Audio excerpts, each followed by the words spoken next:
மாண்புமிகு பேரவைத் தலைவர் அவர்களே, மொழி எப்பவும் தொடர்புக்கான ஒன்று தான், இல்லைன்னு யாரும் மறுக்கவே முடியாது.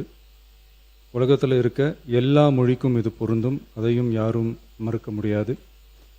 ஆனால் நம்ம தமிழ் வெறும் மொழி மட்டுமல்ல, பேசினா வர்ற ஓசை மட்டுமல்ல, திரும்பவும் சொல்கிறேன், தமிழ் ஒரு மொழி மட்டுமில்லை, அது நம்ம உயிர், அது நம்ம உணர்வு.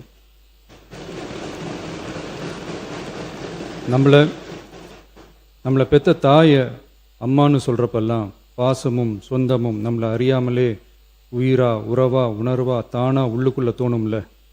அதே மாதிரி ஏன் இன்னும் ஒரு படி மேலே போயே சொல்லலாம், தமிழ்னு சொன்னாலே எப்படி இருக்கும், என்ன ஆகும்னு சொல்லவா வேணும். தாய் எப்படி ஒரு மிகப்பெரிய புனிதமோ அப்படிதாங்க தாய்மொழியும். அதுலேயும் நம்ம தாய்மொழி தமிழ்மொழி இப்படி சொல்கிறதே போதும், எல்லாருக்கும் நம்ம தாய்மொழி உணர்வை பற்றி புரியும்னு நினைக்கிறோம். நம்ம தாயே நமக்கு மிகப்பெரிய புனிதம்னா நம்ம எல்லாருக்குமான தமிழ் தாய் பற்றி சொல்லவா வேணும். தாயை போற்றுகிற வாழ்த்துகிற தமிழ்நாட்டு மண் தமிழ்தாய் வாழ்த்து எப்படி விட்டுரும்? விடாது, விடவும் மாட்டோம். மாண்புமிகு பேரவைத் தலைவர் அவர்களே, நம்ம தமிழ்தாய் வாழ்த்த 1891 எழுதின மனோன்மணியம் சுந்தரனார் நம்ம தமிழ் மொழியவே தமிழ் தாய்னு சொல்லி உயர்வா பாடினாரு. இந்திய துணை கண்டத்தை, இந்திய ஒன்றியத்தை அழகிய முகமா சொன்ன மனோன்மணியம் சுந்தரனார் அந்த முகத்தோட நெத்தியில வைக்கிற பொட்டு தான், திலகம் தான் தமிழ் நாடுன்னு சொன்னாரு.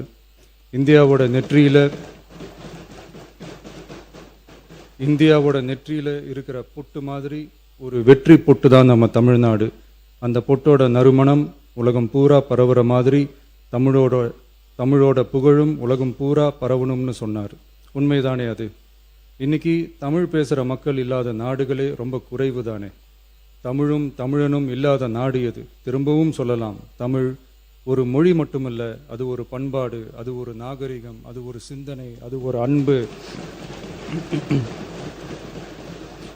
தமிழ்னா விருந்தோம்பல், சுருக்கமாக சொன்னா தமிழ்னா கெத்து, தமிழ்னா பவர்.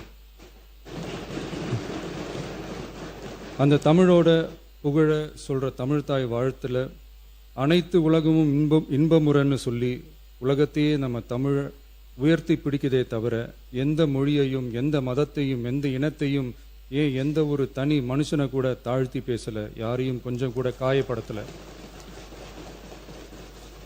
மாண்புமிகு பேரவைத் தலைவர் அவர்களே, நம்ம ஒவ்வொருத்தருக்கும் தனித்தனியா ஒரு பேர் இருக்கும். ஒரு கூட்டத்தில் நம்ம பேரை சொல்லி யாரும் கூப்பிட்டா நாம் ஒருத்தர் மட்டும்தான் திரும்பி பார்ப்போம். ஆனால் தமிழ்னு சொன்னால் ஒட்டு மொத்தமாக நாம் எல்லாருமே திரும்பி பார்ப்போம்ல. அப்படி நம்ம எல்லாருக்கும் இருக்கிற பொது பேரு தானே அது. நமக்கு தமிழ்னு அடையாளத்தை கொடுத்ததே தமிழ் தானே. ஒரு பேரு, ஒரு சொல்லே, ஒரு மிகப்பெரிய வரலாறுனா அது நம்ம தமிழ் தான்.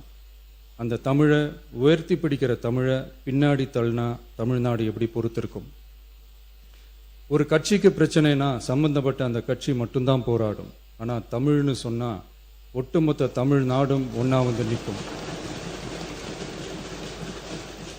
அதனால தான் சொல்கிறோம், தமிழ்னா உயிர், தமிழ்னா உணர்வு. உலகத்தில் தோன்றிய பல மொழிகள் காலப்போக்கில் மறைஞ்சு போய் இருக்குன்னு சொல்லுவாங்க. ஆனால் நம்ம தமிழ் காலகாலமாக நிலைச்சி நீடிச்சு நிற்கிற ஒன்று. தமிழில் என்ன இல்லைங்க, இலக்கணம் இலக்கியம்னு பல ஆயிரம் வருஷமாக இருக்கிறது நம்ம தாய் மொழிக்குத்தானே. தொல்காப்பியம், சங்க இலக்கியம், ஏன் உலகம் முழுக்க தெரிஞ்ச திருக்குறள் ஒன்று போதாதா தமிழோட பெருமையை சொல்கிறதுக்கு?